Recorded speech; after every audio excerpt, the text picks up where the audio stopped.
Podľa mňa najväčším problémom pre Smer je zdôvodniť verejný záujem.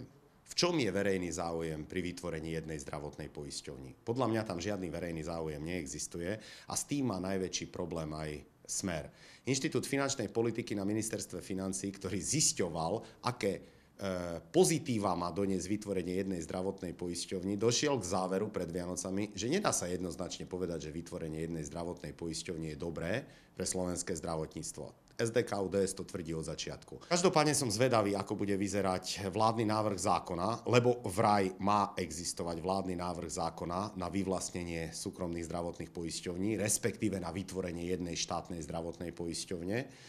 A budem veľmi zvedavý, ako tam bude odôvodnený verejný záujem. Myslím si, že tento zákon skončí na ústavnom súde.